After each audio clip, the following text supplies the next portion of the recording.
श्रीमद् भगवत गीता के प्रथम अध्याय का 11वां श्लोक। अयनेषु च सर्वेषु यथा भागम अवस्थिता भीष्मम एव अभिरक्षतु भवन्तः सर्वे एव ही। अतएव सैन्य व्यूह में अपने अपने मोर्चों पर खड़े रहकर आप सभी भीष्म पितामह की पूरी सहायता करें। तात्पर्य: भीष्म पिता के शौर्य की प्रशंसा करने के बाद दुर्योधन ने सोचा कि कहीं अन्य योद्धा यह न समझ ले कि उन्हें कम महत्व दिया जा रहा है।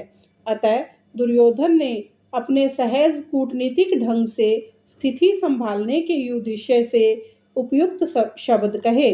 उसने बलपूर्वक कहा कि भीष्म देव निसंदेह महानतम योद्धा है, किंतु अब वे वृद्ध हो चुके हैं।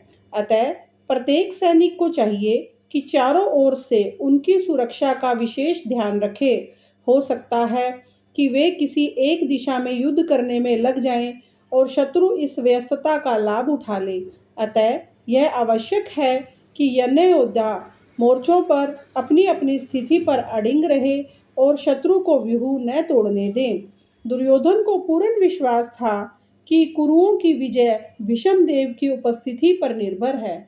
उसे युद्ध में भीष्म देव तथा द्रोणाचार्य के पूरे सहयोग की आशा थी, क्योंकि वह अच्छी तरह से जानता था कि इन दोनों ने उस समय एक शब्द भी नहीं कहा था जब अर्जुन की पत्नी द्रौपदी को असहाय अवस्था में भरी सभा में नग्न किया जा रहा था और जब उसने उनसे न्याय की भीख मांगी थी, यह जानते हुए भी कि इन दोनों सेनापतियों के मन में पांडवों के लिए स्नेह था।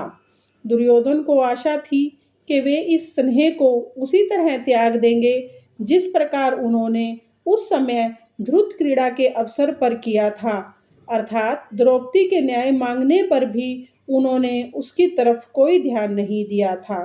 इस प्रकार श्रीमद् भगवत गीता के प्रथम अध्याय का 11वां श्लोक सविस्तार पूर्ण हुआ। जय श्री कृष्ण।